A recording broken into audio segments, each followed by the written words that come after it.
you know, and the problems. Because, you know, he was saying that, he said you just never knew what state he would be in when he turned up. At the end of the partnership and during Derek and Clive Live, it got out of hand, you know, that particular way of working together. That's fucking non-specific, that is. Well, fucking non-specific. It's about as non-specific as you're arthritis. Thank you very much. I thought it'd come to that. Oh, yeah. Has it come to that? Yeah, it come to that. Dudley was always annoyed. Dudley just felt awful that Peter had never said, "I'm sorry." But when it was gone, I think Peter missed it greatly. And I think he really did value what they'd done. Well, you're not famous enough, are you? I'm going to go have a sip of champagne and have a bit of fun. It's a publicity event, really. Page 2, column 3, really is that? It's the front page of After, isn't it? Dudley went on to become a film star. I think Peter felt very abandoned. I mean, I think suddenly his protege, his kind of the thing who used to be funny was now more important and famous, or seemed to be, than him. Dudley becoming a sex symbol, I think, was kind of a bit thwarting for Peter. In wild despair, with many a tear, the glid undid the strings, and handed over jewels and crown, and all his precious things. Thank you. There's a theory, isn't there, so some people have, that he was jealous of Dudley's success in Hollywood. I don't buy into that at all. I think Peter would have liked a film career, but that's not the same as saying that he was jealous of Dudley. I don't think he was at all. He was bitter. I mean, I think he'd assumed for a long time that he was the dominant one in the partnership. I mean, he'd written most of it, but I think he'd underestimated how good Dudley Moore was as an actor. Dost thou not remember those times when we were young? And used to go a-hunting and a-whoring together?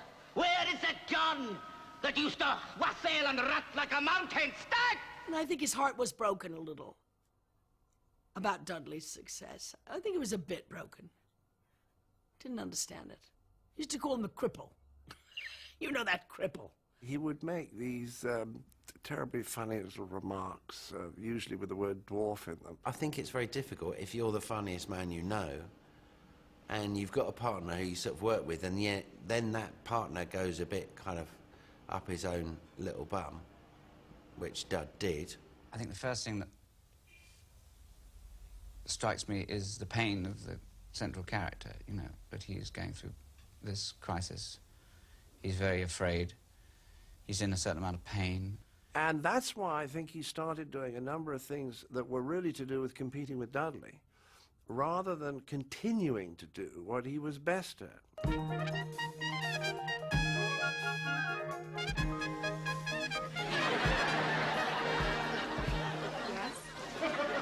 here to see Mr. Gallagher. I ran into Peter when he was doing the American television series, which was the adaptation of The Two of Us. And he really wanted to make that work. That you're an American. And a woman. And barefoot. Can't put anything over on the English.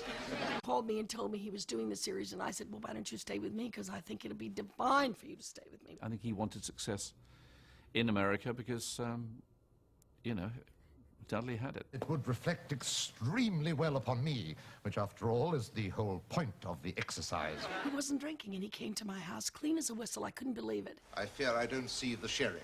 I think people were quite surprised that he agreed to do it, and not at all surprised that he found it intolerably burdensome to actually carry it through. I think he felt awkward in L.A.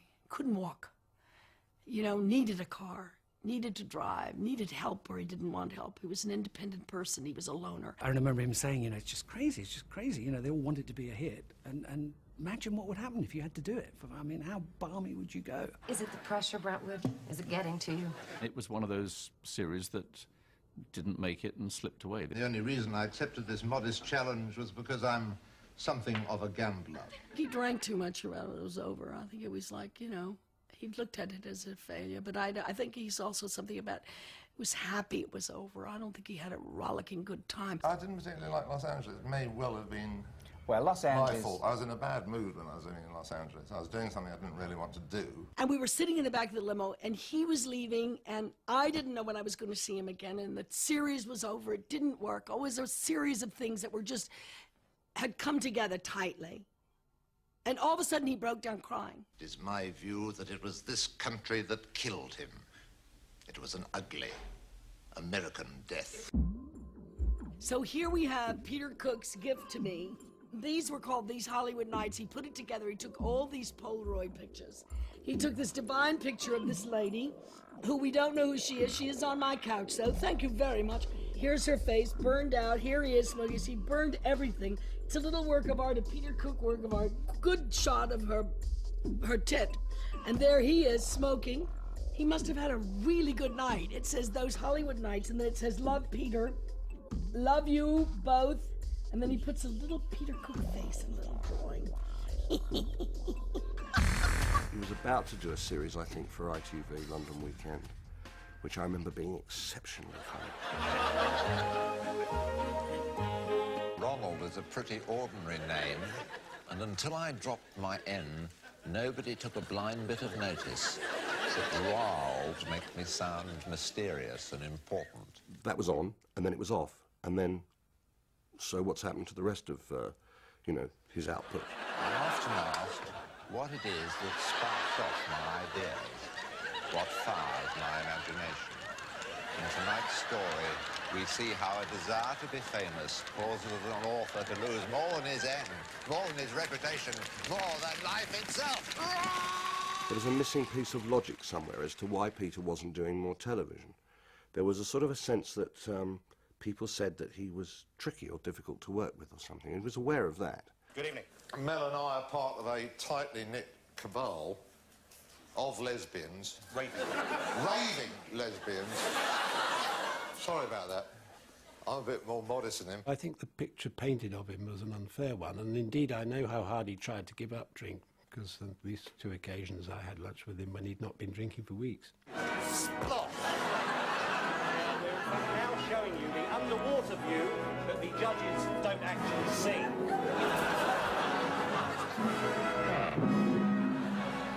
Jeff Atkinson, who writes for Rory Bremner, wanted Peter Cook to play Major Ferguson.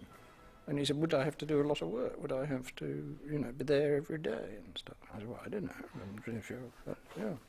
Oh, I don't think I'd do that, he said. He wants to, I don't know what he did. I was going to say he wants to play golf, but I think I've just imagined that. Beautiful. Look at that. Well, beautiful. Look at that shot. Very good. If he said he'd do a show for you, he'd turn up and do the show for you. Fact is, very often he said he wouldn't do it. At a certain stage in his career when he'd stopped working, when he was clearly drinking, as I say, he had lost some focus, possibly, professionally, his name attached to a project might have caused some concern. My particular response to it is I begged him to come and do Saturday Live. Lord Stockton, as the Conservative Party prepares for the Fulham by-election, what do you think... It's remarkable, this chair, isn't it? Very remarkable. Can't control the bloody thing. No. He understood how television worked, and he would do it within a studio in a way that you could capture it on the cameras. But you couldn't guide his brain. He'd say what he wanted to say. I see around me 4 million people unemployed. Millions of others out of work. And what does that ghastly woman do? What does that ghastly woman do? Bugger all. He was an entirely reasonable man. If you talked to him, he would completely understand the parameters and the limits. He'd want to push them and challenge them, and his mind would always be going in diverse directions. But he wasn't a fool. Yeah. Oh, awful bang went on there. Yes, that's right. Is somebody trying to assassinate me? No, I didn't. It wasn't enough just to have Peter's name on it, or to be okay because Peter Cook's in it. You had to find out that Peter believed in it and wanted to do it. If he did, go with it. He was just turning up for the gig. He just then be careful, because he could be very unfocused, and when he wasn't focused, then you didn't get Peter. Let's get the show started with Peter Cook, okay?